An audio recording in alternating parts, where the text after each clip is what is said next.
Good evening. You're all welcome here. My name is Michael Keller. I'm the university librarian. I am delighted to welcome back to this room, to this stage, Van Jordan, who's been such a great presence here. We're here to celebrate the publication of his latest book, When I Waked, I Cried to Dream Again. And it's on sale over there at the bookstore counter.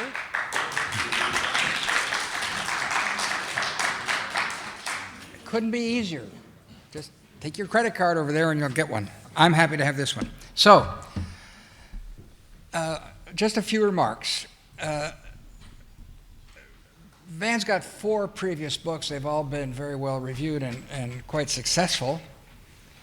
A few biographical details you may not know. He was born in Akron, Ohio. Good town. He has a BA in English from Wittenberg University, an MA in Organizational Communication from Howard, an MFA in Creative Writing from Warren Wilson College, and an MFA in Screenwriting from Vermont College of the Fine Arts in 2016. He's had several notable awards: the Guggenheim Fellowship, a Pushcart Prize, the Whitting Award, the United States Artists Fellowship, the Lenin Literary Award in Poetry, and the Anisfield Wolf Book Award. He came here from Michigan, Rutgers, UT Austin. I bet you're glad you're out of there. Did I say that? I am. But I know you are. And I want to read a paragraph that he spoke when he was interviewed some years ago, how he became interested in poetry. This is Van speaking now, okay? When I lived in Washington, D.C., I was working as an environmental journalist, and I was drawn into the vibrant art scene there. I met a number of poets, musicians, and visual artists at the time. I grew up in a working-class black community that did not have a class of artists walking around, particularly African American artists. I felt that I had found my people in D.C., and I felt free to explore my writing, which I had suppressed for much of my life. I was in my mid-20s then. You mean you're older than 25, Van? Can't believe it. Thank you for being here. Really honored. Nick?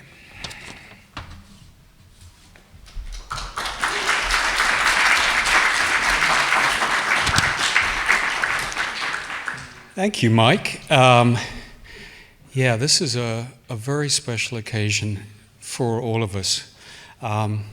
Here to celebrate a landmark book by an iconic poet, and also to listen to 2 central figures in American poetry have a conversation after Van has given his reading from When I Waked, I Cried to Dream. So I'm going to take it in just 2 ways. First of all, because it's so easy to get caught up in the magic of the word, especially at poetry readings, or at least I'm like that. I don't know if you're the same way, but I just lose all sense of time and place. So I'm going to give you a little bit of factual context about Araceli Girmay, who is going to be talking to Van. Mike has beautifully introduced Van already, but I do also feel like this is a very special moment for Stanford Creative Writing. And one of the ways it's special is we get 2 of our cherished colleagues to be here together to have a conversation as well as to celebrate Van's wonderful new book. So Araceli is a poet who makes works across genres. She's the author of poetry collections. Actually, I never asked you. I say the Black Mariah, and other people say the Black Maria. So we'll maybe get to that in the conversation and question and answer afterwards. But that was a collection that I think has had an enormous impact on American poetry. It came out from BOA Editions in 2016. Before that, Kingdom Animalia, also from BOA in 2011, and Teeth from Curbstone in 2007. And for that work, she was a finalist for the Neustadt International Prize for Literature. Araceli Girmay is the author of the chapbook And Was a Flower, made in collaboration with the book artist Valentina Amestica. And other recent work includes the forthcoming picture book collaboration with artist Diana Ejaita, titled Kamau and Tsutsu Find a Way, and that is coming out, I think, this year from Enchanted Lion Books. Recent works, poetry and prose, have been published in Astra, the Paris Review, Periphery Journal, the Poetry Review, and Efflux. And she is the editor of 2 landmark volumes, How to Carry Water, Selected Poems of Lucille Clifton, which came out from BOA Editions in 2020, and So We Can Know, Writers of Color on Pregnancy, Loss, Abortion, and Birth, which came out last year from Haymarket Books.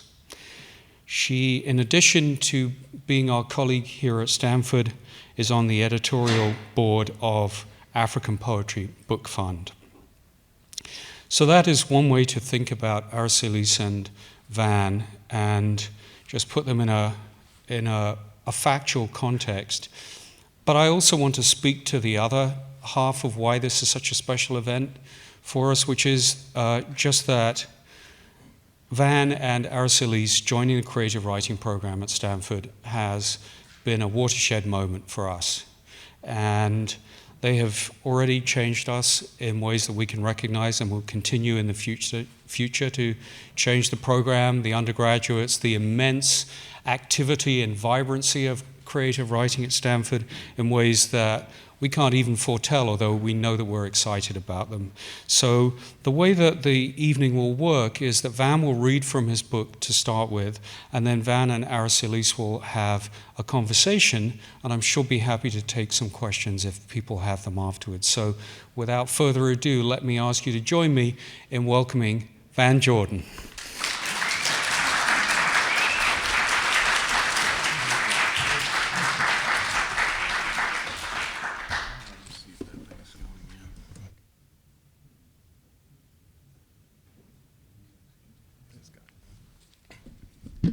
Hello.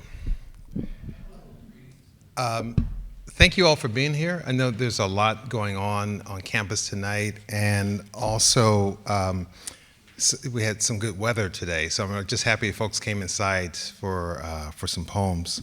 I think I'm going to read 7 poems from the book tonight, and as you can see, we have a little technology as well. Whether the technology continues to work or not, I'll keep reading. I do have, the beta here. So, and that's that. So the book, When I Waked, I Cried to Dream Again, came out this past summer, and it's a book that is trying to look at a couple of things and try to put them together.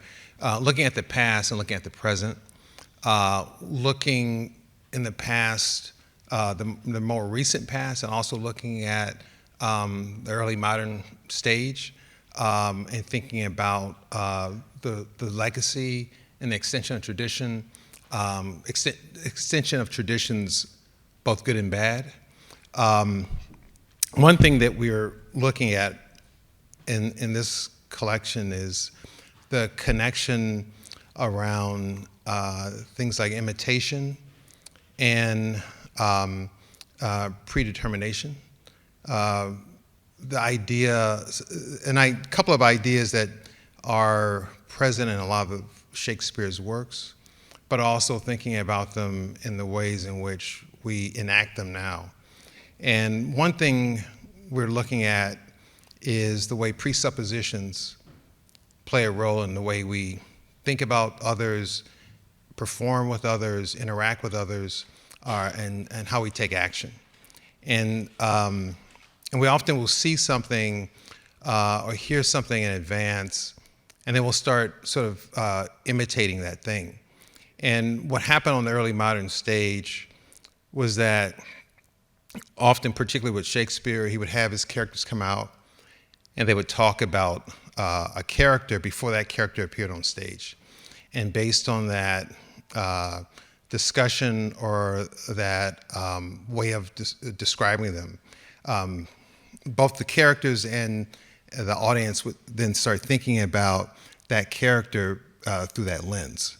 And so a lot of it was often a way of ennobling the character. So the first time you hear Hamlet, it's valiant Hamlet before he appears. And, but with other characters, it's also a way of sort of besmirching the character.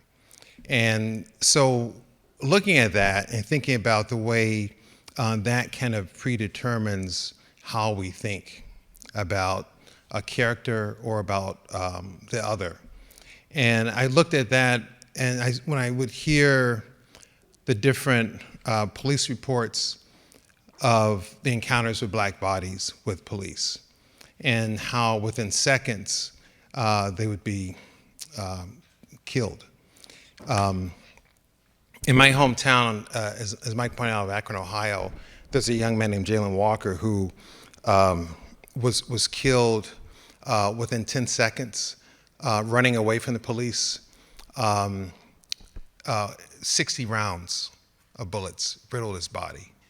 I'll talk a bit tonight about another young man who's kind of central in this collection, Tamir Rice, and I'll fill it in from there. But I just wanted to give a little backstory to why this book happened and what I was trying to get at in it. And we can talk more about that when I sit down with Laura Solis, who's been so kind to join me tonight, so thank you. I'm going to start with the first poem in the book. And so there are four characters who I really track in the collection. Caliban, who's from The Tempest, Aaron the Moor from Titus Andronicus, also Sycorax, Caliban's mother from The Tempest, who Sycorax doesn't actually appear on stage, but she's referenced a lot, and Othello. And with Sycorax, I had the privilege to talk to a great Shakespearean scholar, Arthur Little, about this character. And one of the things that we talked about was how, like in a lot of Shakespeare's plays, things happen before the action of the play happens. And so with The Tempest, it begins after Prospero and his daughter Miranda have been shipwrecked on this island. They've been there 12 years. So 12 years later, after he's been kind of exiled from Milan and I guess cheated out of his crown by his brother, they land there. And one of the things that has always been a question was why there was so much animus against Caliban's mother, who never appears in the play. And for all we know, you would think that has Prospero actually ever met Sycorax? And so just thinking that there had to be some kind of relationship there before. And also that there was some sorcery at hand with Prospero.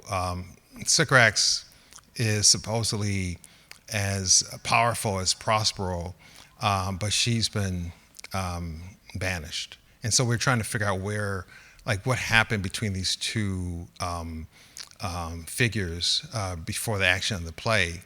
And everything we know about the play comes through the voice and through the eyes of Prospero. So we hear about the shipwreck, we hear what Caliban's mother did to Ariel, the fairy that's kind of that's entombed in a tree. We hear all these things about Caliban being this monster, but we don't really know what happened prior to Prospero's presence there. And so a lot of the play is often talked about as a play that is a model for colonialism. And but the other thing is that there's also, in my mind, the possibility of maybe there was something between Sycorax and Prospero before the play started. and because you have to wonder, like, why would this person have so much hatred for this other person? What happened, and what is going on with him and Caliban?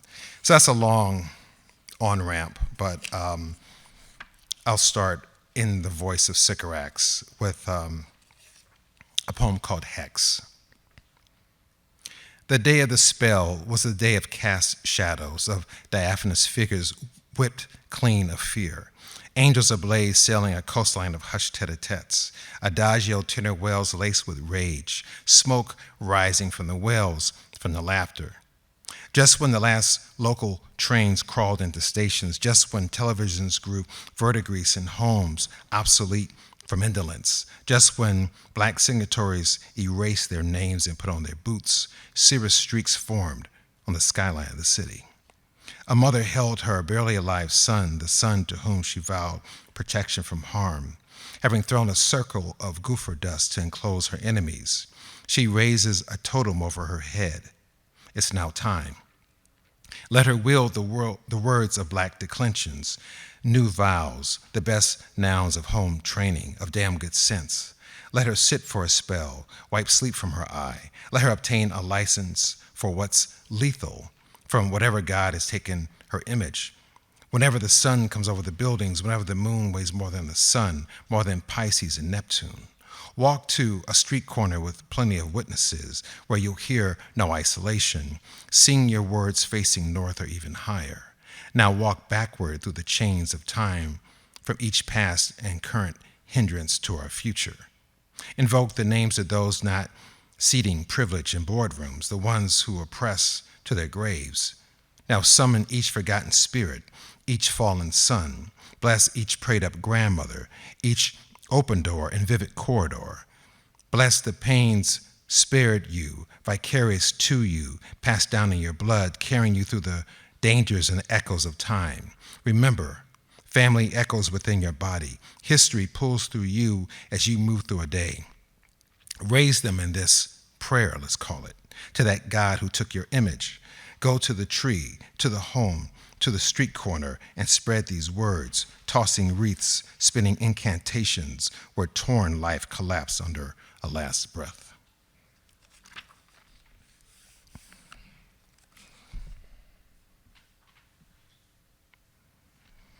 So this is Tamir Rice. On November 22nd, 2014, when officers Timothy Lohman and Frank Garnback arrived at the Cuttle Recreation Center's gazebo, driving their squad car on the grass directly in front of the picnic table at which Tamir Rice sat, Tamir got up.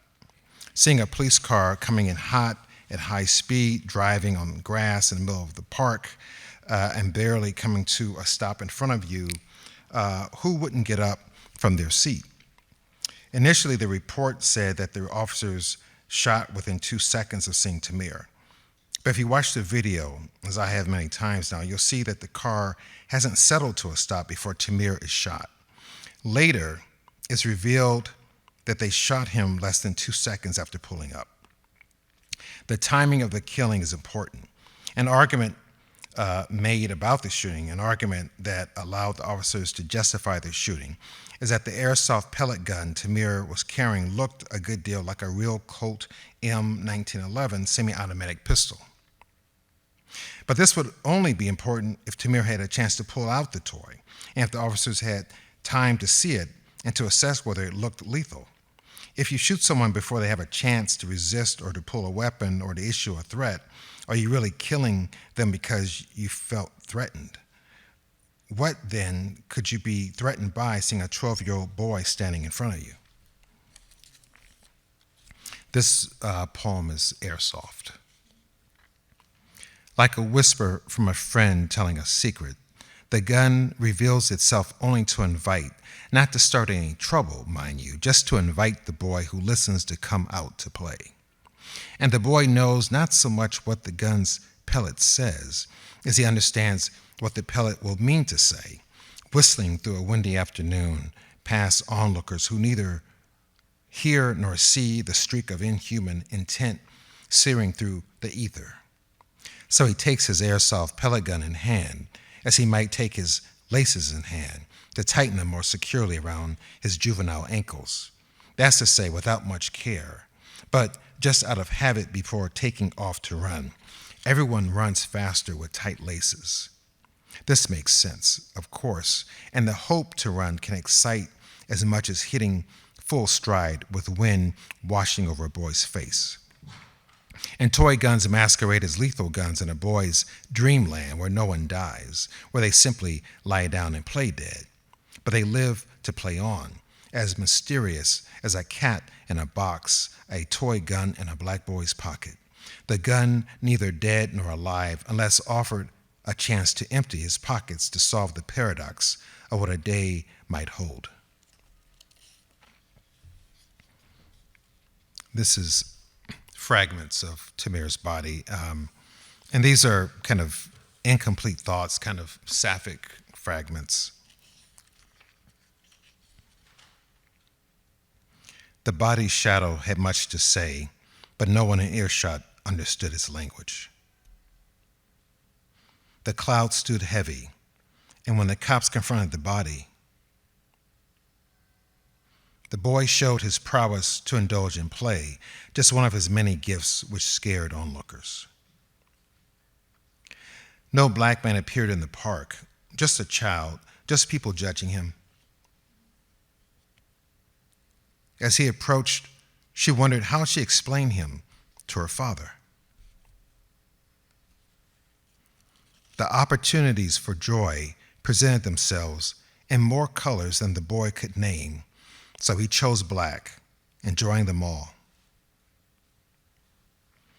Passers-by who laughed at him showed their gratitude by memorizing his face, then by wielding his visage whenever they found themselves in a jam.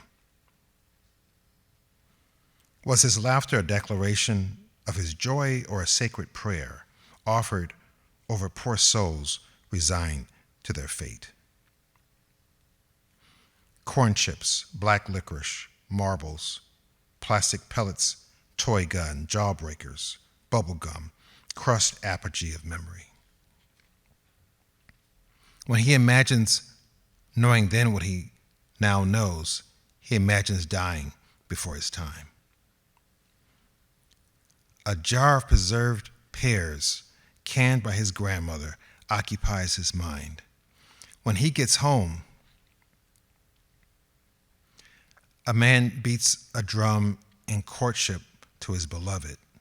No, a boy dribbles a basketball, boasting of his youth. A saga took place in the mind of the police as they glimpsed the black child who was caught smiling as he walked toward them. His sister's scream, pulled from a well too black to ring shallow, echoes whenever his name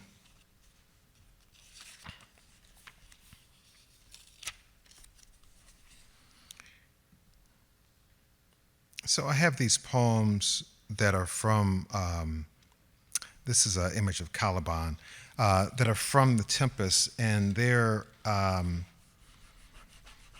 sort of structured like a window pane. And on one side, there's the category known to others, not known to others, and then at the top, known to Caliban, not known to Caliban. And I'll connect the dots here as I read the poem. This is a window into Caliban. What's known to others, but what's known to others and known to Caliban.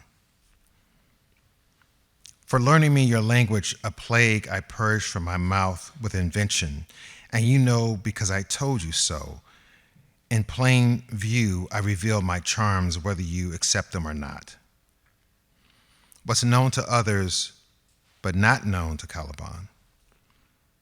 They fear his memory of himself before there was a him. If awakened, he might know I have used thee. If of use to me, he is of no use to himself, which is another kind of monster. What's not known to others, but known to Caliban. I remember more than I tell others, including my birth. In the first place, I don't trust easily, being black and comely. But in the next, cause my mother taught me better. When a body endures pain a long time without reprieve, one first grows numb, then grows wise. What's not known to others and not known to Caliban is there is a blackness so deeply committed to its hue that light cannot escape its pull.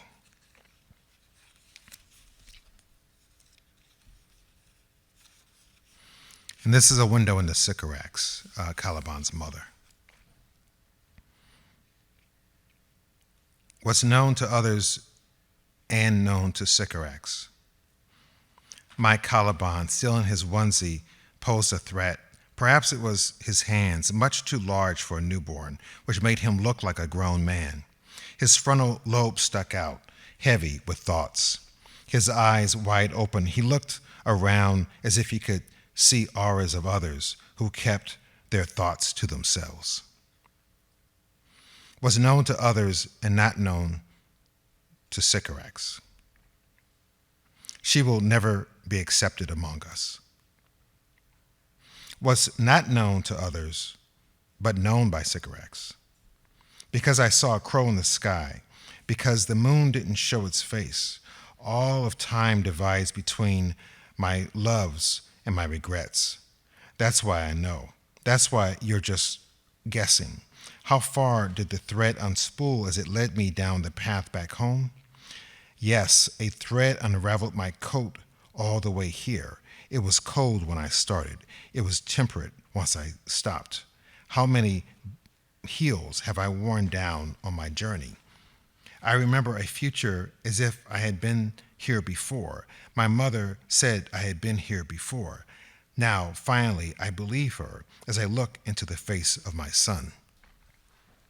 What's not known to others and not known to Sycorax. How the drifts in dreams are, how she drifts in dreams she is yet to discern. How the wind calls when she is in danger, trying to warn her of lies falling as blithely from mouths as leaves from trees. How a man will look over his shoulder to watch her walk past him in the street. She never looks back at him. She's not curious about a him. Why she forgets the bewilderment of hope once experience consumes her. Who knows? No time to ponder when life calls you to do.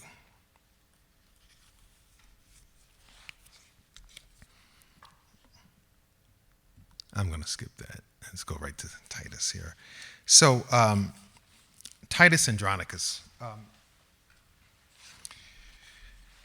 This is it's a play. It's actually a play I'm not crazy about, and I actually say in the book that I don't like it.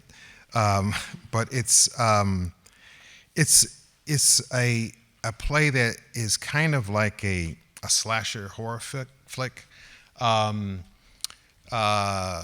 Also takes place. The action takes place 10 years before the play starts, where Titus comes back from the war with the Goths.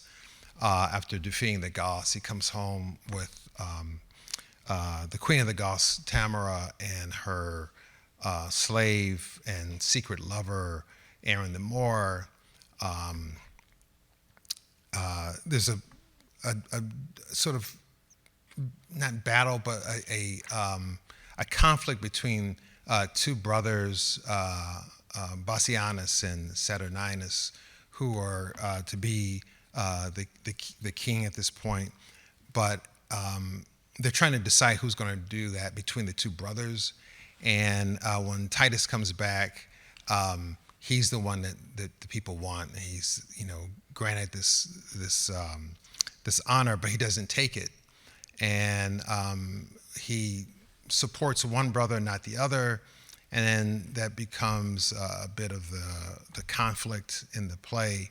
It's a revenge play. It's I believe the first tragedy that Shakespeare's written. There's a lot of issues with the play for me.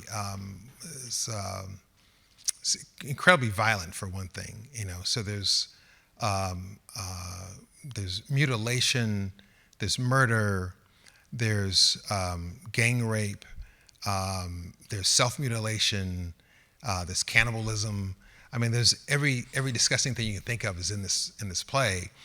And at the time, because it was, I think it was like the late 1590s. The issue with the play is that they're sort of in the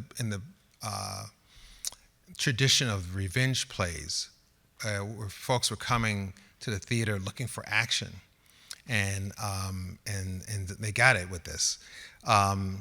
It was not the most popular play at the time. I think it's gained some popularity probably in the 20th century. I don't really hear people talking about it much now. This movie by Julie Taymor, I think is amazing. There's an annotated edition of Titus that's done by a great scholar who was a friend, Russ McDonald. May he rest in peace. I love that edition of it, but when I think about the visual of it, I think Julie Taymor does a great job. Anthony Hopkins, Jessica Lange as Tamora, and Harry Lennox as Aaron the Moor. The thing I love about Aaron the Moor in the play is that he is a figure that's often sort of like talked about in like bad terms, which is I think warranted. But there's also the idea of his brilliance as a manipulator. Often we'll talk about someone like Iago and Othello and how his ability to manipulate others makes him the star of the play. And it's kind of the same thing with Aaron the Moor. Aaron, because he's Tamora's lover, her two sons are murdered. Well, actually, all of her sons, 3 of her sons are murdered. And then also what happens later is that she's given or taken by Saturninus as his bride. They still don't know that Aaron the Moor is her secret lover, but then she has a baby. The baby comes out black. They want to kill the child. Aaron the Moor sets this whole series of events where he's like talking to one person against the other person, pitting one brother against another brother, pitting one power structure against another power structure. And so a lot of the main characters of the play end up either harming themselves, harming their families, killing their family members.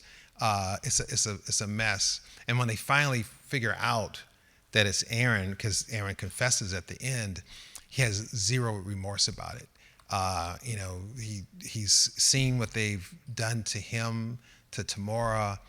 They wanted to kill his infant child, and he's just like, the hell with it. I'm gonna just, I'll tell you, I wish I had done more. And so I want to play just the last scene from the Jessica, from Jessica Lange, from the Julie Taymor version of this. I think we need more of Aye. But I'd not done 1,000 more. Even now, I curse the day. And yet I think few come within the compass. I forgot to say, they were going to hang him at this point. And so this is the hanging of Aaron the Moor. Of my curse, wherein I did not some notorious ill as kill a man, or else devise his death. Rather chamade or plot the way to do it. Accuse some innocent and forswear myself. Make poor men's cattle break their necks. Set fire on barns and haystacks in the night and bid the owners quench them with their tears. Oft have I digged up dead men from their graves and set them upright at their dear friends' doors, even when their sorrows almost was forgot.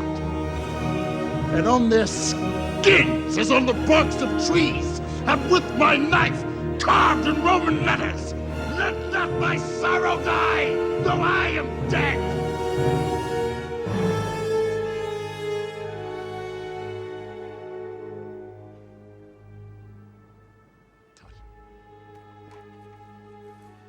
I have done 1,000 dreadful things as willingly as one would kill a fly. And nothing grieves me heartily indeed, but that I cannot do 10,000 more. Bring down the devil! But he must not die so sweet a death as hanging presently. If there be devils, would I were a devil, to live and burn in everlasting fire, that I might have your company in hell, but to torment you with my bitter tongue. Sirs! Stop his mouth! Let him speak no more! Okay, that's Aaron the Moor. They end up bearing him up to his head and starving him to death by the end. And I should also say that figure on the cover of the book is Ira Aldrich, who's like one of the greatest Shakespearean actors of all time. The only African-American actor who has a bronze plate at the Stratford-on-Avon, and also the blue plate in Coventry as well. Born in New York City, died in Poland at the age of 60, died in 67. He had two daughters who were opera singers. One of them taught Paul Robeson, was a mentor to him. But he was like the most famous, one of the most famous actors of his time. Frederick Douglass writes about him glowingly. He was a beast. He was incredible. So that's why he's on the cover here. And I didn't know much about him. When I went to Howard, the theater there is named after Ira Aldrich, and it was years before I really came to understand who he was. But I'm going to read a poem for Aaron the Moor now.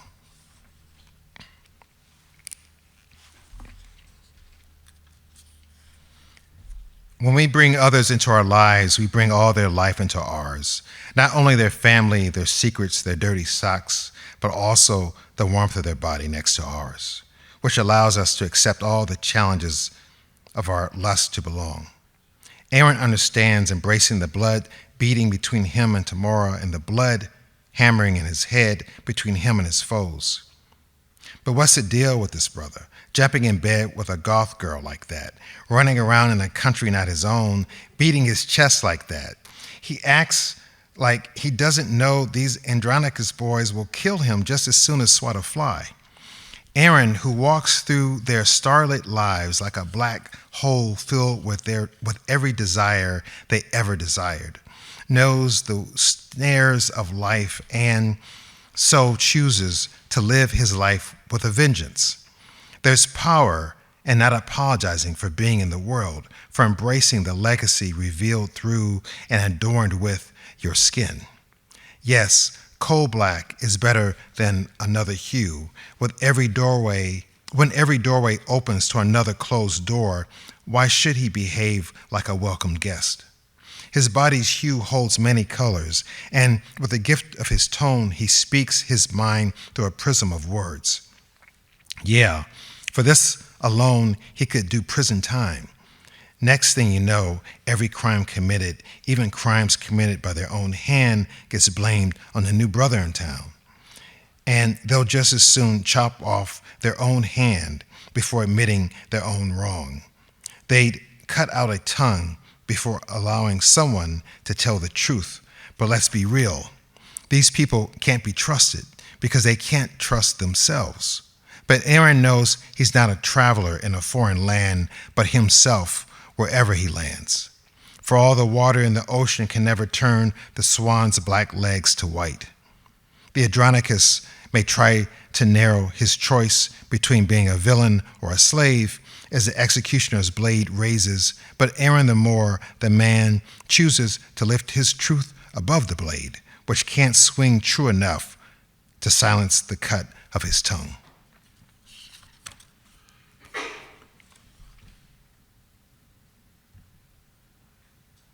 Oh, no, I'll go to that next. So this is Malik Sidibe. And Malik Sidibe is, or was, a great photographer, the only photographer of sub-Saharan Africa to win the Golden Lion at the Biennial. He's just one of the great figures in the field of photography. And he was, in the late 60s, early 70s, he was taking photographs as Mali was going into independence.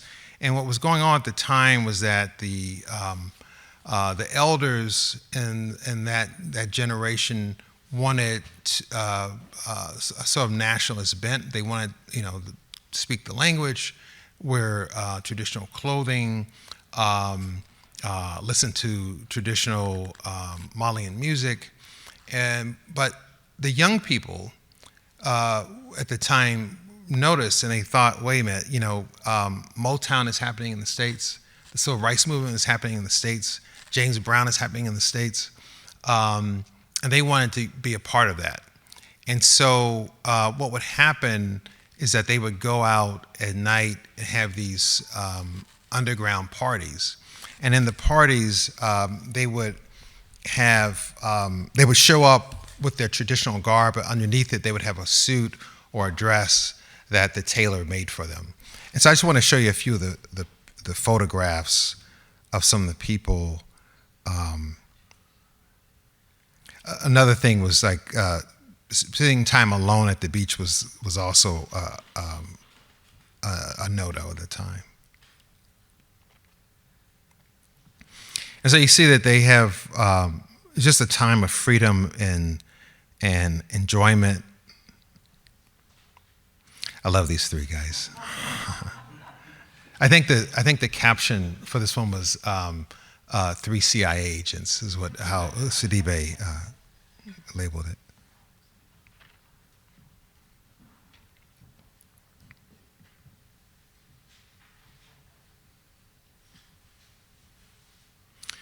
One of my favorite figures. I actually have a couple of poems about this guy in the book. Anyway, so I'll just read a couple of poems about. I think I'll read a few poems about the tailor, and so this section of the book is a bit of a riff on the Midsummer Night's Dream, and the idea is that there's mostly there's love in the air. There's this kind of stealing away out in the woods, but it's also like the beach and these underground parties. The thing with the tailor is that the tailor was kind of their confidant, and the tailor would do these clothes for them, knowing that he wasn't supposed to.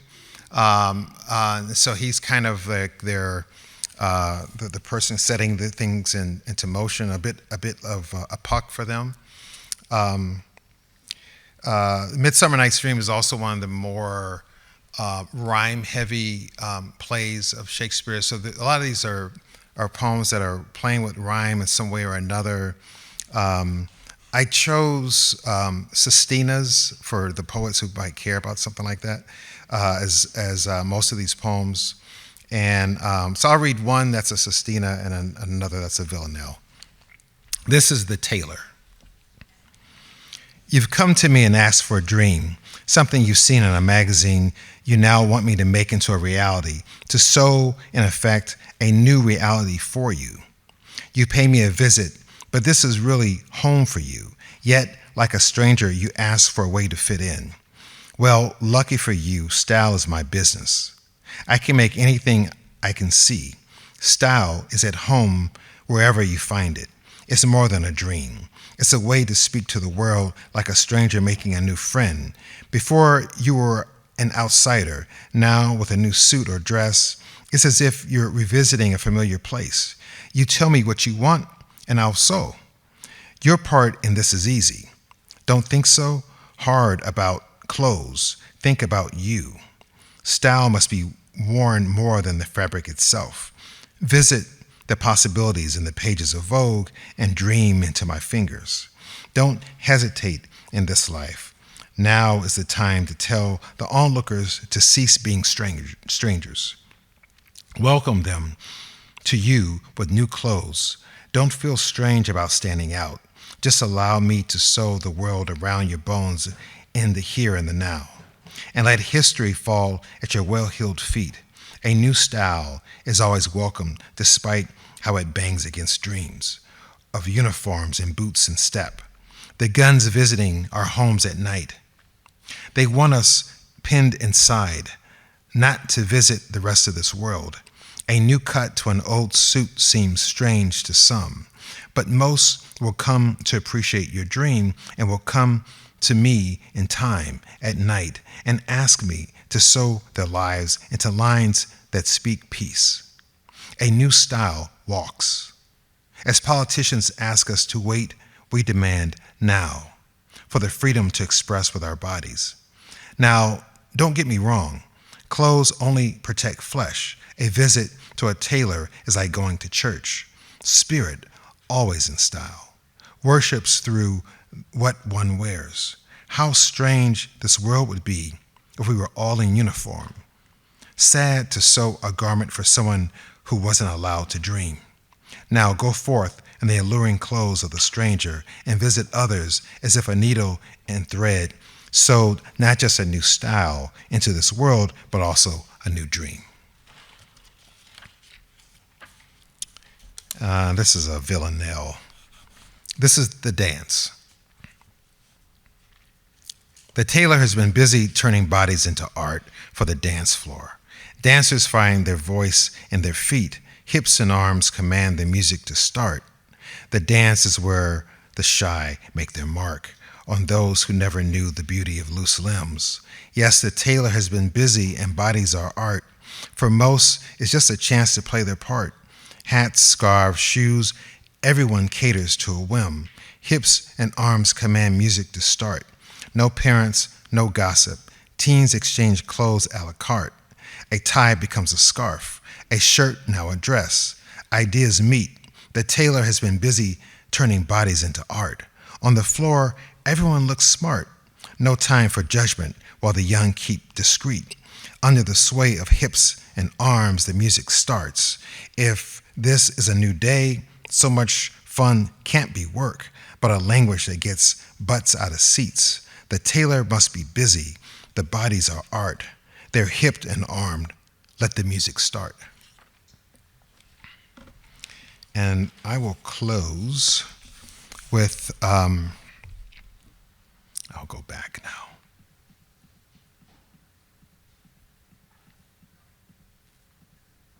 To Mr. Ellington. This is inelegant, but I'm going to do it. I'm going to play just a little bit of this Such Sweet Thunder.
So you're like, why is he playing that? Okay, so in 1956, Ellington and Billy Strayhorn went to the Stratford Shakespeare Festival, and they were invited guests. Like at that time, a lot of jazz musicians would be there and perform.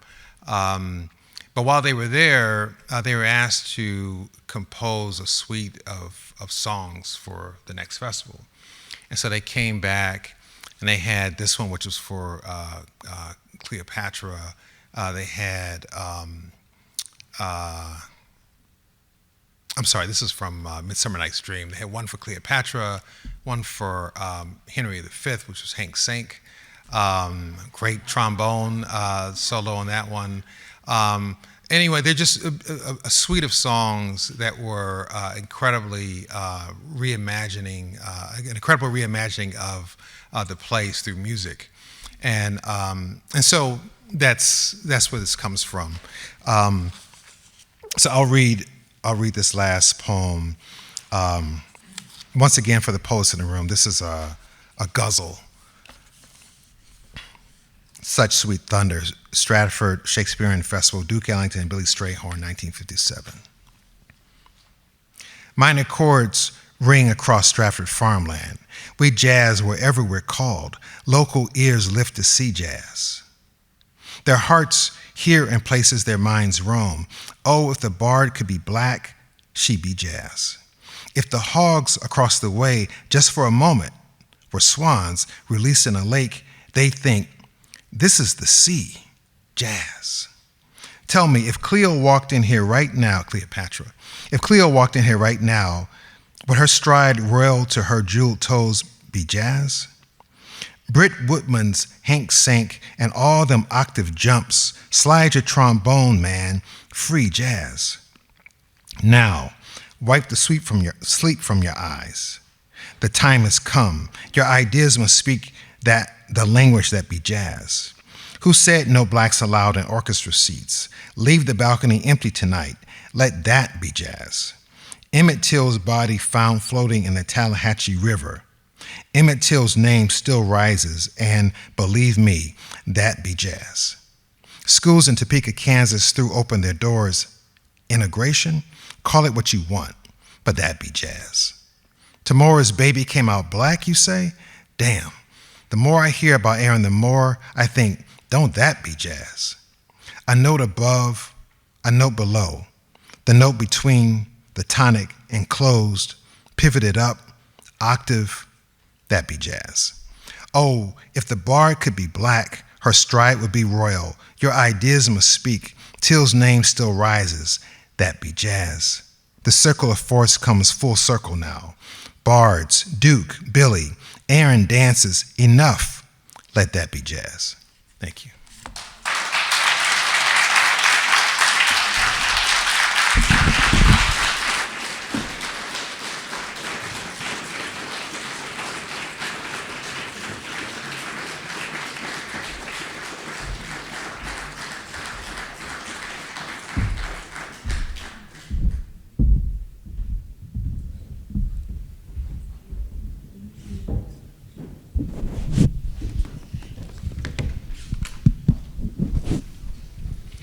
Can you all hear us? All right, cool. Hi, everyone. That was beautiful. Among so many other things, I feel very moved and honored to get to be here to celebrate publicly this extraordinary work. And I want to start with a question that I have written things down. I think I'm going to not follow so closely. But this first one is a very big question. I want to say some things in it. But yeah, as I said, it's such a powerful work, intricately woven, sweeping across time, formally inventive and expansive. As you talked about, we've got the definition poems. Actually, I don't know if you talked about that with Magnolia. I didn't read one tonight, but yeah, they're in there. So, they're in poems that we saw, definition poems that we saw with Magnolia, another brilliant book of Anne's. and then the window poems that you described, Sestina's, the Villanelle, and then there's this brilliant, what I think of as a short story, but then when we talked on the phone, you said, Yeah. "Oh, maybe a play." It's amazing. That's like a third of the way into the book. And one of the things I've been thinking about are how close these repetitions. So in a way, the book feels and is so vast and is moving in and out of time, across time, carrying so much multiplicity and simultaneities. And there's this, you're thinking about Black life, language, kinship, some of the costs of white supremacist imagination in the wake of slavery, to borrow from Christina Sharp, motherhood, childhood, maybe different from or more than these conditions. And so poem after poem, we see these themes repeat. Yeah. But the work is so formally distinct and expansive. And so I'm getting to the end of this, which is even the name and last seconds of Tamir Rice's life, we see you studying those seconds again and again, or a character is studying those seconds. And so I'm wondering if you can talk about like the work of staying with these seconds or these themes, terror. And my question is it a choice? Is it memory? And was there something that working across forms made it possible to feel or do or be in the study? And so I don't know if that. Yeah. So kind of sustaining it, like.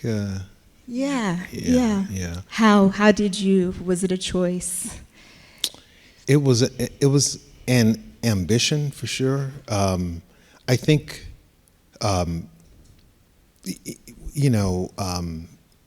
when you're trying to put a collection of poems together, you'll have certain themes that you have to deal with, and you might have some idea of what shape they might take, but you don't always know. There's so much of it that's also discovery. And so you might feel like, okay, I have a handle on certain things. I have a sense of where I'm going to go or what I'm going to explore. But then you get there and you find something else out. And for me, I just had this kernel of an idea that there was some connection between initially just The Tempest and Caliban and Tamir Rice, and this idea of sort of being told who someone is before seeing them. And the thing with Tamir Rice was that he was described by police dispatch as being a grown man wielding a gun in the park. And so by the time the police got there, they saw this 12-year-old boy. It was like they saw a grown man, and they suspected he had a gun. And so that was where it started. And then the more I delved into the plays, I also realized that there was this way in which the plays were playing with fate or predetermination, so things that were also sort of just put on these characters and these, I guess, not caricatures, but sort of the idea of a certain trope that was being played with over and over again, and I started thinking about how the black body gets kind of typecast, and so how does that play? And so I started looking at other plays to see what the pattern is. And then when I looked at the other plays, I could see, oh, this is happening here as well. It's happening there. Oh, this is really interesting with this. And so that's how it started, like building and building. And when I did the title, the piece, the prose piece in the middle, when I was working on that, I was kind of working on it, thinking about dialogue, thinking about the way in which dialogue might work in something like this, and then it just sort of kept growing. Trying to, is really just trying to get to something, and so I just kept writing into it, and before you know, there are all these other connections that are being made, and then there was also the issue of like, oh, this is getting kind of heavy.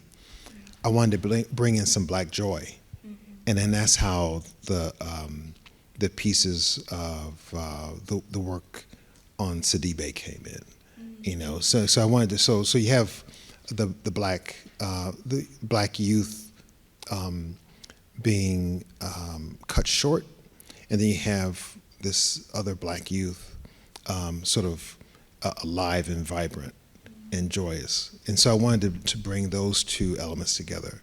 But it's hard for me to say, oh, this is how I did it. Because for me, it was mostly about discovery. And so things just kind of kept coming. And I kept trying to accept what was coming.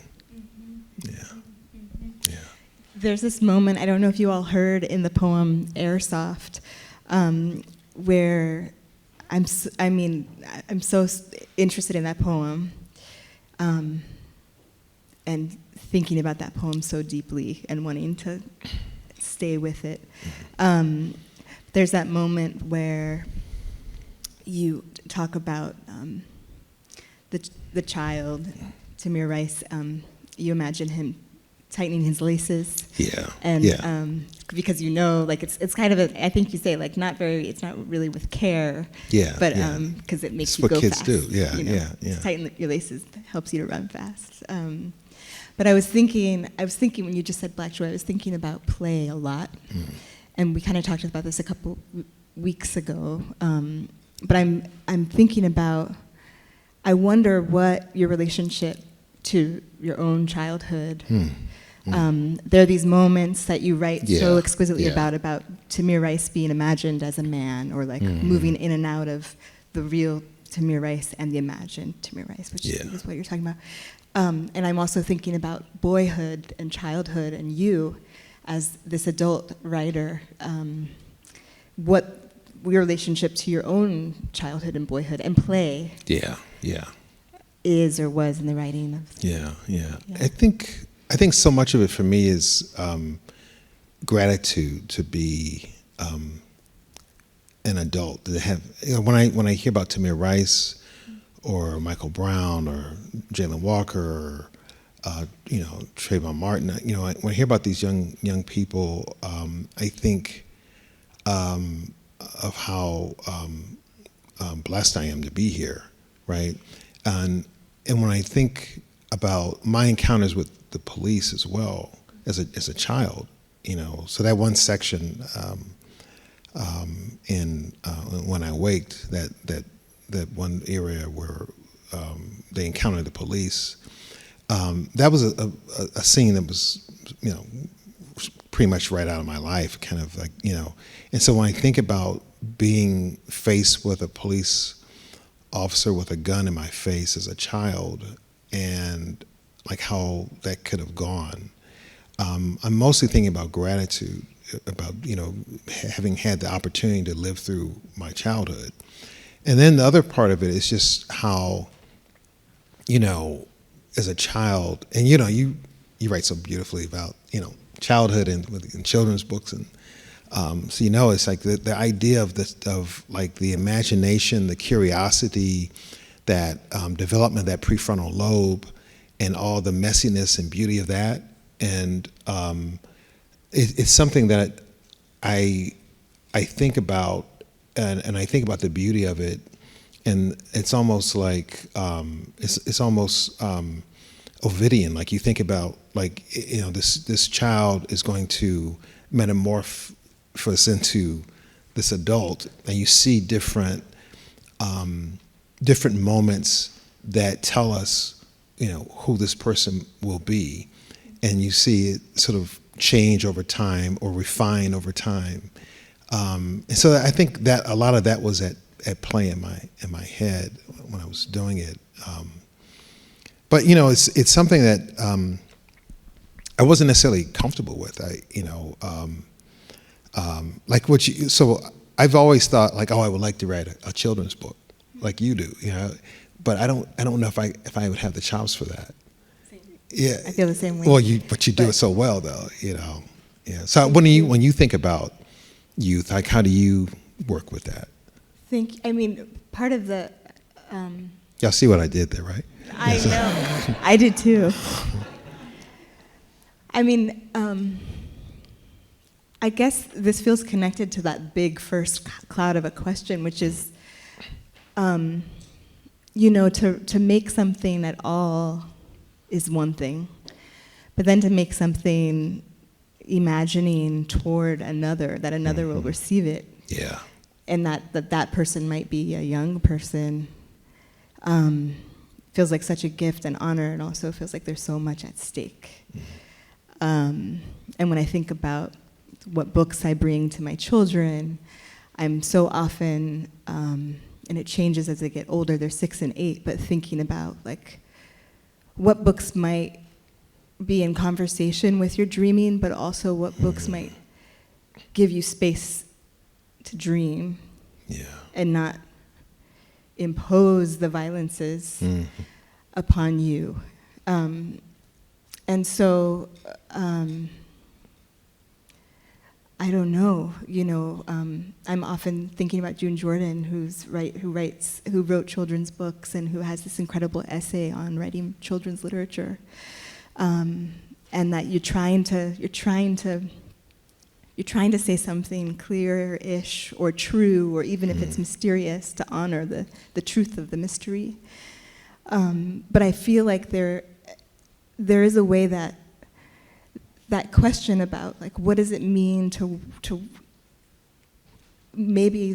partially this is written toward Tamir Rice. I don't know. That's the question, I guess. But also like to be in conversation with such a young person, even in their death. What is writing even? Like how do you do it? What is it? I'm thinking about the hex and how you talk about in the notes, which are tremendous. It's an education to read the notes, but you talk about like these spells. Even Magnolia was casting the spell. Yeah. And so I guess that's part of the question. Like, what is it? What are you thinking about? What is writing when the stakes of joy too are so high? Yeah. I mean, I think we just had Ross Gay here, who writes so beautifully about joy, and I think that it's something that I think writing about children, writing about joy, I think those are things that people take for granted, but they're so hard to do. And for me, I feel like it's part of the challenge of trying to engage with it. It's a challenge, I think, in the world that we live in. It's a challenge to conjure joy and to conjure innocence and to conjure possibility, wonderment. It's something that you have to get up for, and it takes a certain amount of strength, I think. And so when I think about that, and I think what often happens is that we talk about ourselves and our youth and our innocence, our stupidity in our youth, but then I look at young people, and I'm often impressed with how much they know, how much strength they have, their belief, their ability to find joy, and still hold on to it, irrespective of what's happening around them. And so, and also just the fragility of it all, right? Like, I think that's another thing you were pointing out. Like, when you think about how at that, thank you, Nick. He has a class to go teach. And when you think about, how at that age, there can be something that could happen that could be in the wrong way indelible, like, that they will never be able to get over. and it will shift or put them on a permanent detour. And so it just takes a lot of care. So I'm not even sure if I'm answering a question now. I'm just kind of rambling about it, but that's the thing I think about when I think about trying to tap into that. Yeah. Can you talk a little bit about line? And just wondering what are some of the things that you're considering when you think about line? I'm thinking about this thing that Alberto Rios said many years ago, like a few decades ago, that I read somewhere in a conversation, and it stayed with me. But he talks about, for him, line as being like its own universe. Yeah. And in a sense, I think also he was talking about time. Like each line is kind of like its own time that might just go on and on and on. Yeah. And I'm wondering if you could talk about some of what you think of, and especially in this work. I don't know if there are particular questions you have. Yeah. No, I love that you raised his voice. Tito was one of my first workshop teachers. I didn't know that. Yeah, and I actually have a piece of paper that's on my writing desk of his. He was was a teacher who's I think he's still at Arizona State right now, but he was very regimented about craft and approach, and so I have his notes on. It's like a list on revision that I still keep, and I've had this since like the '90s. The same piece of paper, But thinking about line, for me, there are a couple of things. One, I'm thinking about having some music on it, just a little piece of music on that line, and that I'm thinking about it not like a metronome, and like when we think about stresses and unstresses, what the kind of patterning of accentral syllabic verse, but thinking about also where the stresses fall on that line that might bring out a little music, and what it is, what's in that image that needs to be remembered or punched in that line. So I think about the music of having some music on the line, but also thinking about the stress falling on that image, and having some unit of thought that's a little complete on the line as well.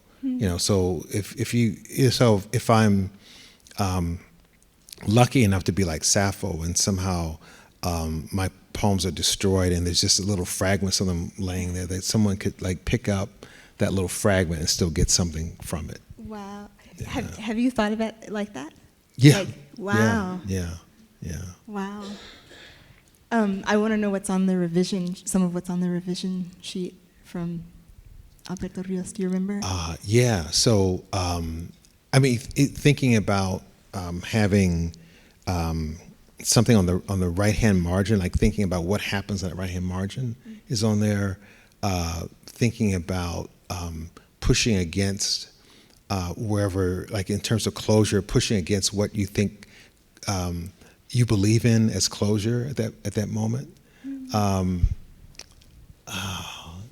blanking now, but I'll stop there because I'll start lying. I love that. There's this line that Van knows. It's one of those moments where you're like, oh, I've been reading this book. I mean, before we knew that we were going to do this, I was reading the book so closely. It's really a work that is a work and also several works. But it's that feeling when we had a conversation a couple weeks ago, and I was like, oh, I don't want to just go in and say all the things I think about it, but I could go on and on about this line and that, which is interesting, as a reader, to get to make something with the writer as you're reading the text, and then to have the writer with you in front of you. But some of these lines, especially in the Fragments poem that you read, what's the title of that poem? Fragments of Tamir Rice. Yeah. There's this I'm having new thoughts and ideas about line, which is something I think about a lot. But there's this moment in the last fragment where each line to me feels like it's kind of resisting a resolution. Yeah. And that middle line, it's on page 11, I think, for folks, if you, or we want to talk about after. But Yeah. it's like there are these three words in a row. Mm-hmm. Well, too well black, or well too black. Mm-hmm. And something about the syntax, I feel pushed through quickly to move through the thought, but the way that the well is the well, like I read it as a water well. Yeah. But something about it, I hear the other ways that we use well, and the other ways that two sounds, and the other ways that black sound, and it just feels in so swift a line, like there's so much multiplicity that I get pushed back, and so it feels like it's building like this time that is much longer than it takes to read the line. Yeah. I don't know if you have a thought. I just wanted to, Yeah, I mean, I think because they're supposed to be fragments. They don't always accomplish that, but it's like I want them to feel a little awkward, like they're going to trail off or not fully complete itself, So that part of it, it was something that I felt was for that poem important. It's a bad scene, and you kind of want also to have the kind of uncertainty of the scene and the uncertainty of the day and everything that's connected to it. It's like one of those situations where something could go wrong, something could be less satisfying, but it may not be tragic if it goes this way or that way. But in this case, it went the worst way possible, So I don't know. I don't know if I have anything else, any other strategy I had in mind with that section. But what about you? What about line? Like, how do you think about your lines and how that works? Yeah, I think it's really different poem to poem and years to years. I think lately meaning like 5 years ago, I remember I grew up in Southern California, and I remember driving up this stretch of highway that we used to drive as kids from my mom's house to my dad's. And I hadn't seen that highway and hadn't been, I guess, to California for a while. I think that's true. Maybe it was a little longer than 5 years ago. But I remember seeing the cinder blocks on the side of the highway, and then like the jagged, dry, like, I was going to say green, but it's not really green, plants like hanging over. And I was looking from the car window, and I had this moment of like, oh, I'm here, I'm 7, I'm 10, I'm like, all the, and I felt like this memory of looking out of the car windows and seeing this place, and I had such distance that I felt like surprised by what I was seeing, even though many people would not be surprised by it. But I felt like, oh, that's the line I'm after right now. Wow. And and it feels true still, which is, I think, something lately jagged and trying to catch an energy that is a bit rough and jagged and maybe glitchy sometimes. And I think part of why I'm after that is that it feels to me like a certain kind of alive. Yeah. That also is on the edge of maybe its aliveness, and I think that's like that's what I've been after. Yeah, yeah, I love that. I feel like I have to push myself to do that, and I think it's also one of the things that I try to make space for in the teaching in the workshop, because I think traditionally we're taught that a line has to be this sort of taught metronomic thing, like this, like it's got iambic pentameter. It's got to be 5 beats and 5 unstresses and blah blah blah in this pattern, and I think too many people think of poetry and the poetic line in that way, but it's not how the mind works. You know what I mean? Like the mind works like an experience works the way you're explaining it. And I love the idea of trying to capture some of that on the line. I hadn't thought about it in that way, but I like it when it's not too tidy. Like it's good to have some tidiness, but then for it to get a little, like a little surprise as well. So yeah. I'm thinking about the song that you played, which I hadn't heard before, and that ding ding ding ding ding ding ding ding over on the side, which is so beautiful. And I kept waiting for it, and then it wouldn't come in, and then it would come in again. Yeah. But something about that feels like somehow part of that possibility. Yeah. Maybe I'll ask, do other people have questions? I imagine so.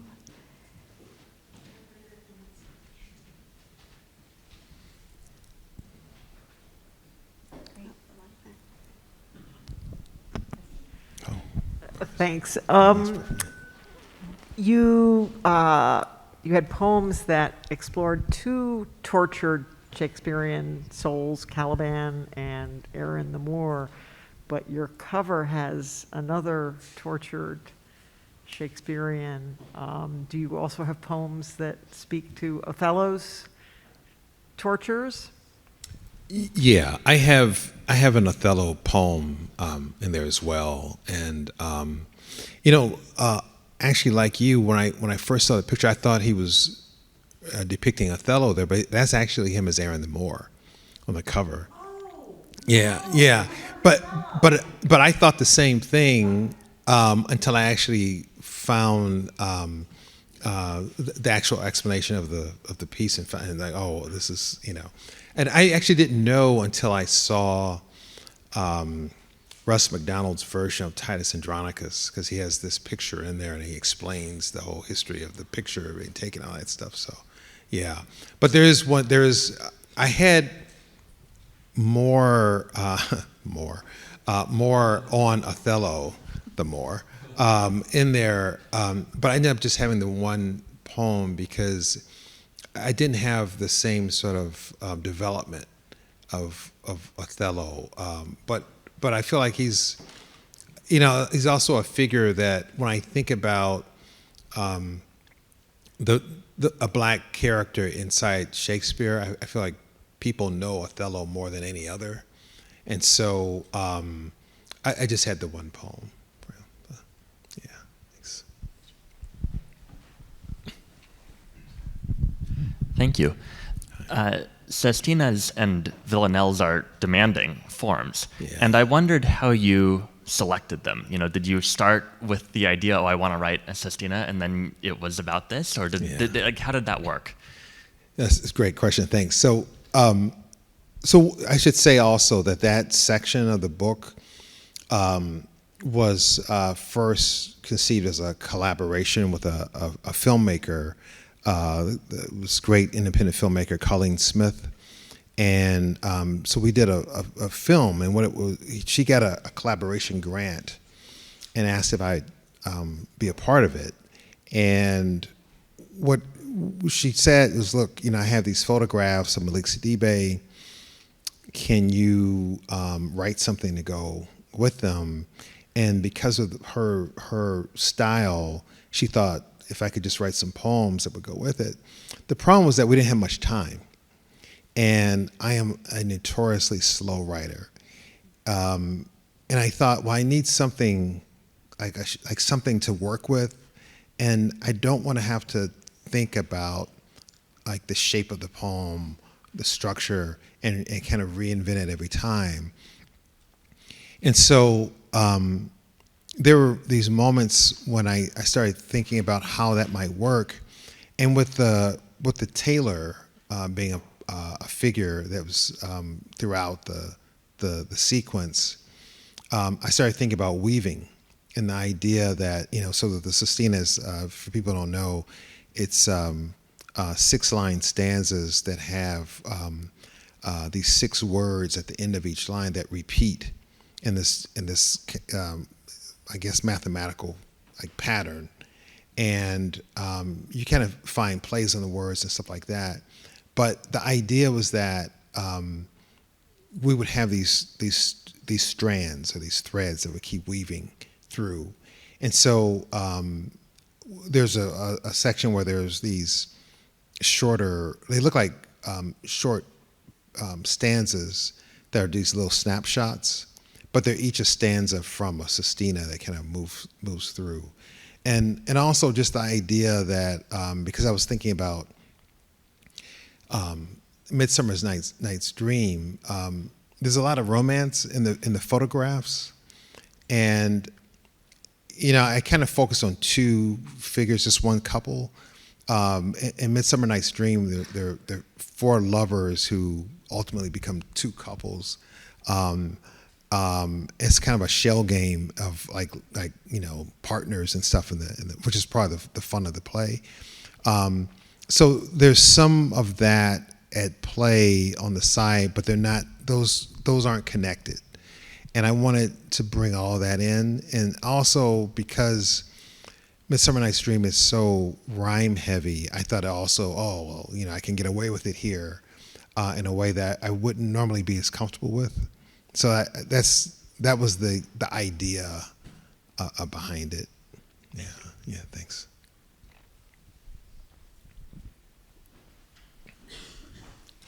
I think I can. Oh.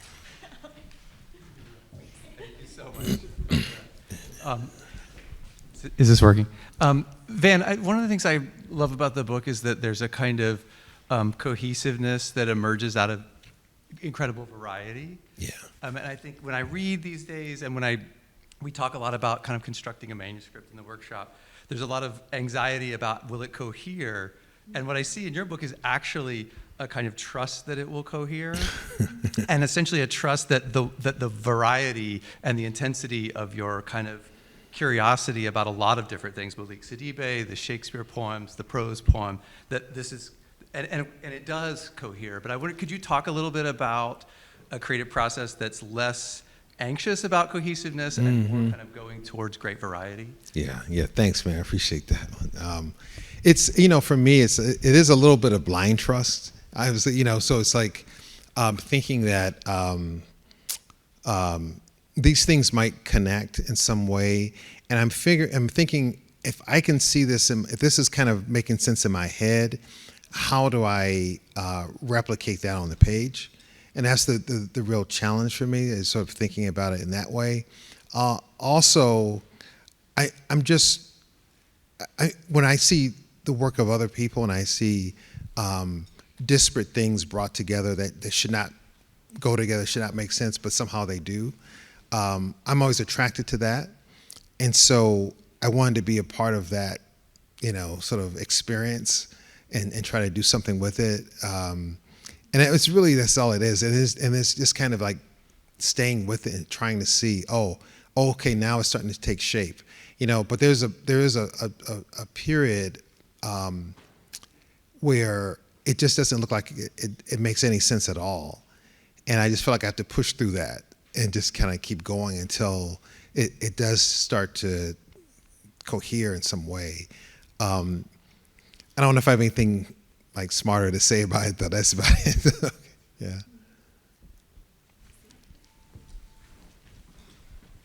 Oh, hi. I enjoyed this reading, and Thanks, man. Looking forward to seeing it tomorrow.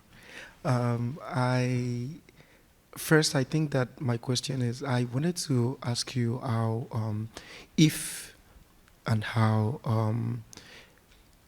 African history and I'm sorry. I don't know why you're being so quiet, because you're not like this in workshop. So just So can you push your voice a little? I'm a little bit shy. So I've I never wanted to seen know this side of how African poetics and African history actually is placed in this work. I'm saying it one more time. I'm so sorry. African history and African poetics. If it is, and how it is placed in this body of work. If it's an artist's place. I wanted to know how African history and the African poetics, through its language or whether it was research work, if it's sort of like placed in this work and how it is placed in this work. Yeah, thank you. And secondly, in the spirit of now this Valentine, is more like you here. Go ahead. Yeah, in the spirit of Valentine, I wanted to know, how vulnerability worked in this body of work and how you sort of thought about that. If there were places where you consider the concept of love in the histories that you were tracing, how people had that, if they experienced it, and how you translated that in your work. Yeah. Thank you. Senghor is one of the for me, one of the poets who just been a real influence on imagination and surprise, but also the ability to talk about beauty and coupling that with politics, right? And for me, it's kind of an ambition to think about a writer and how to inhabit that. And the thing that also I would say about this is that I think that an African American writer has a very different relationship to their country than African writers have to their countries, right? And what I mean by that is that I think there's always, even as and you can speak to this as well, but I feel like there's often this kind of belief that we're of this world and also outside of it, and we're sort of always kind of going back and forth in that way. And what I find refreshing, you read Soyinka, Senghor, these different writers, is that there's a certain Dennis Brutus, there's a certain authority and level of comfort in knowing that, okay, this is who I am, and this is where I'm from, and there's something nourishing about it. And even when the politics get ugly and there's conflict, there's still this sort of nourishment I get from being from here and writing about it. And so I think about writers, African-American writers like Camille Dungy or Ross Gay, who write about joy and land and being a part of a landscape and having the black body in it. And for me, it's something I learned from. And I see those connections clearly, and I think about that as a way in to some of what you're talking about. And the other part was about vulnerability. Yeah. So, do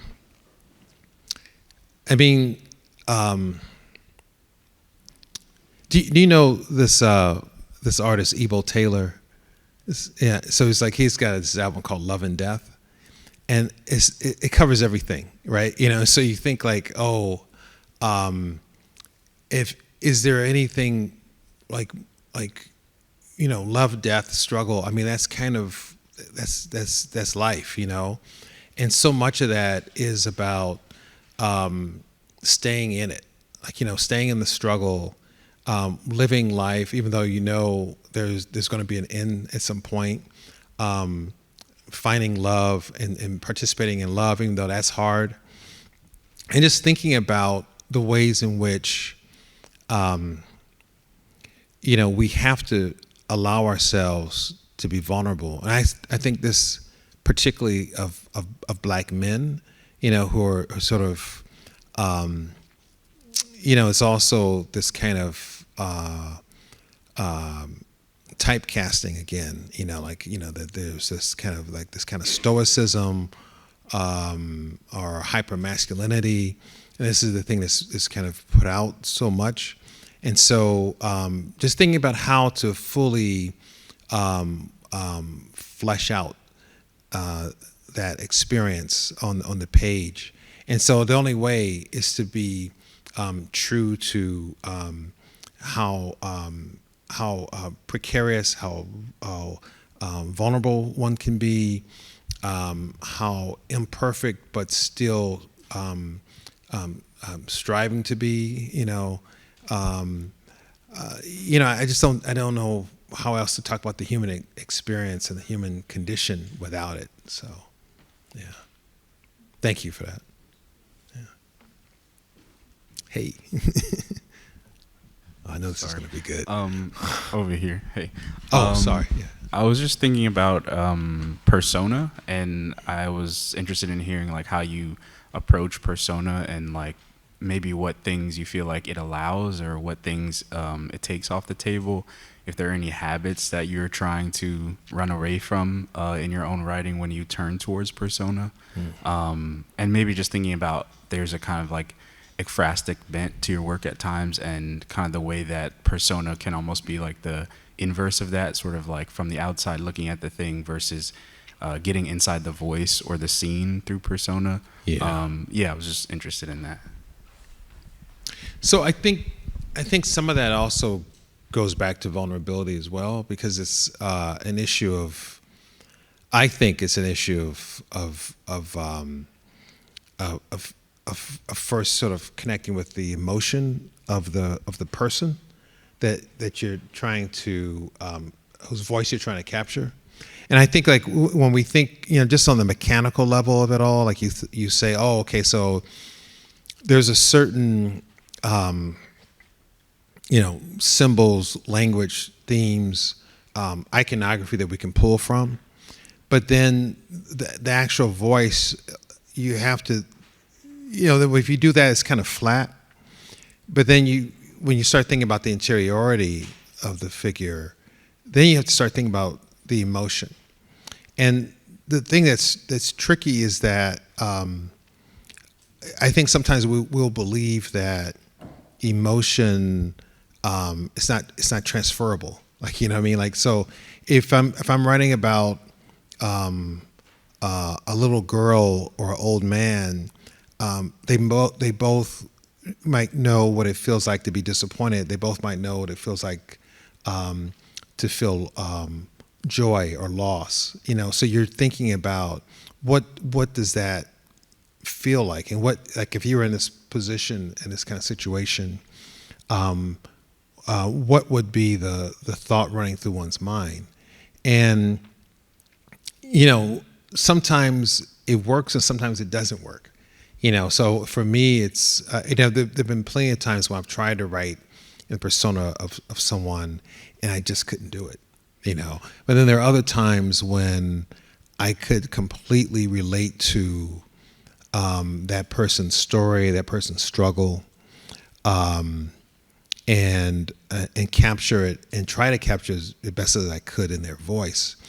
But I also don't try to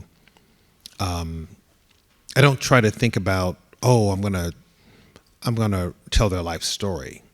I'm usually looking for a moment that's emblematic of who they are.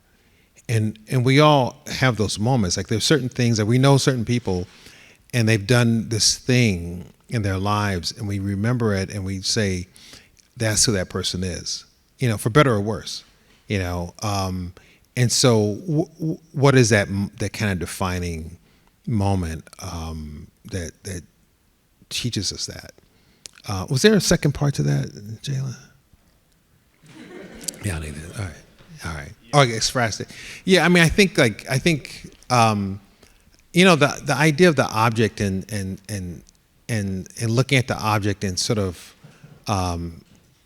you know, ascribing certain things to an object when we think ekphrastically, it's not that different from working in persona, right?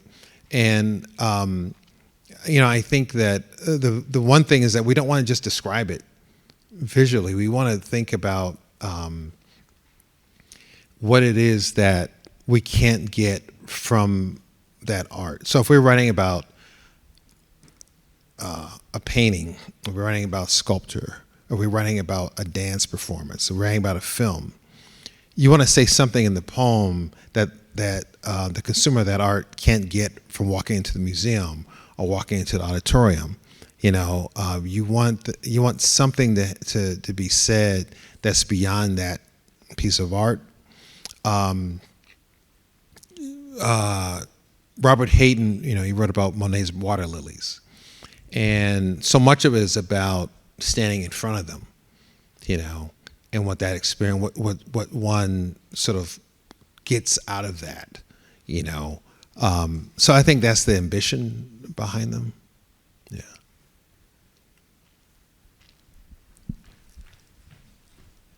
Thank you. I love your definition poems, I guess a form that you invented. I think, you know, what you did with them in Magnolia was really beautiful. Thanks. And here my favorite is the asterisk. Oh, okay. And I'm wondering, you know, what's fascinating about it, and I was thinking also about your interest in restoring some awareness of joy, is that what's asterisked out of these accounts, as you make clear, is the joy that people had. You know, when someone's a victim, everything but the moments of joy in their lives get talked about when they're, you know, when they become a murder victim. You know, nobody talked about Sandra Bland's music. So I'm wondering whether you've ever thought about doing a whole collection of asterisk poems that restore. I mean, because you're so good at getting inside the mind of a child. I mean, your sense of what was happening in Tamir Rice's mind is really beautiful. Why not a whole series of poems that fill in the gaps that get left out? I love that idea. And I'm gonna go do that now. No, just kidding. No, I hadn't thought about it before, but I do love the idea of thinking about what's missing. So it's a great idea.